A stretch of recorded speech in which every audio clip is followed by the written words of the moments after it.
La police municipale a estimé à 300 000 le nombre de manifestants, tandis que la société civile catalane a chiffré la participation à 1,1 million de personnes.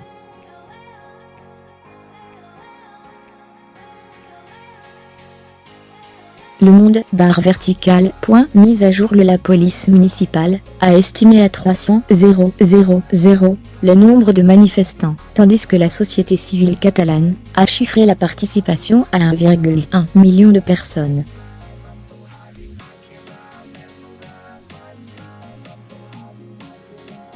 Les autorités espagnoles ont, quant à elles, annoncé 1 million de manifestants.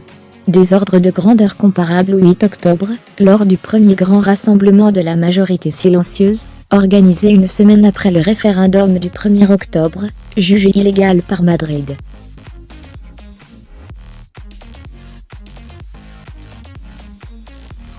La Catalogne est plus que jamais divisée, 2 jours après la proclamation d'indépendance votée par le Parlement catalan suivie de la mise sous tutelle de la région par l'exécutif espagnol, marquant une rupture sans précédent en 40 ans de démocratie.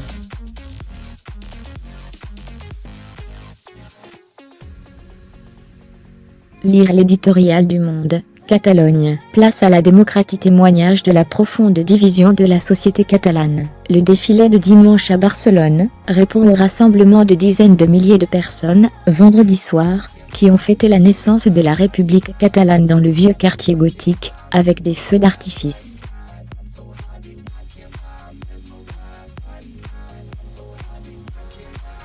Samedi, l'appel de la société civile catalane était assorti de 2 mots: coexistence et surtout ce bon sens supposé réunir une majorité des Catalans face à ce que les détracteurs des indépendantistes qualifient de fuite en avant ou de déraison.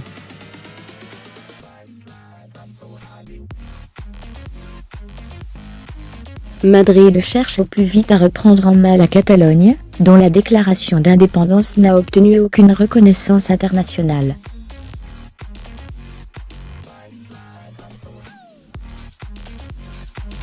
Officiellement, la région est désormais dirigée directement par la numéro 2 du gouvernement, Soraya Sáenz de Santa Maria. Tout le gouvernement catalan, et jusqu'à 150 hauts responsables de l'administration, selon la presse, ayant été destitués.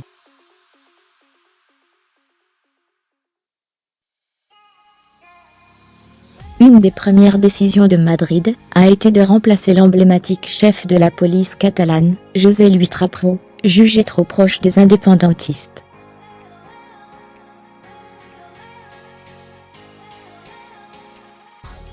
Le gouvernement espagnol avait reçu l'autorisation du Sénat vendredi de mettre en œuvre l'article 155 de la Constitution, jamais utilisé, pour prendre les rênes de la région et y restaurer l'ordre constitutionnel, alors que déjà plus de 600 entreprises ont entrepris de déménager leur siège social par crainte de l'instabilité.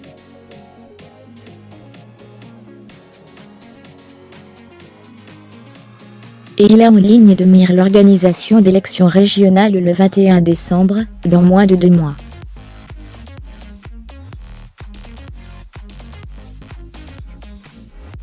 La manifestation de dimanche a donc également des airs de pré-campagne électorale, car les 3 partis, qui en Catalogne prônent le maintien de la région au sein de l'Espagne, Ciudadanos, libéral, le Parti socialiste catalan, et le Parti populaire de Mariano Rajoy, doivent y être représentés.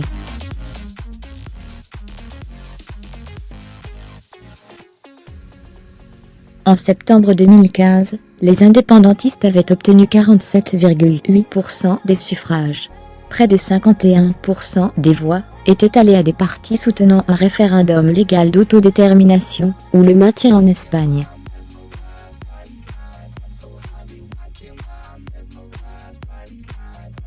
Les séparatistes étaient cependant majoritaires au Parlement, avec 72 sièges sur 135. Par le jeu de la pondération des voix en faveur des régions les plus rurales.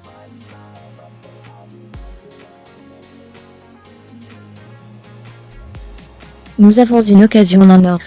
La majorité des Catalans contraints au silence depuis des années sait qu'il faut se mobiliser en masse, a estimé dès vendredi soir Inés Arrimadas, la chef en Catalogne du parti Ciudadanos, fer de lance de la lutte contre les indépendantistes.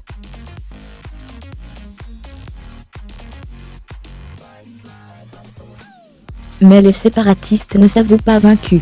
Samedi, leur chef de file Carles Puigdemont, destitué de son poste de président catalan par Madrid, a dans une allocution télévisée appelé les siens à s'opposer démocratiquement à la mise sous tutelle de la région par l'État.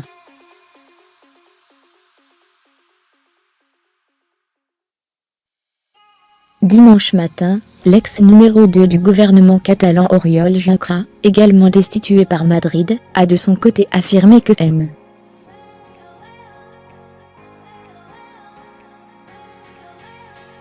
Puigdemont est et restera président.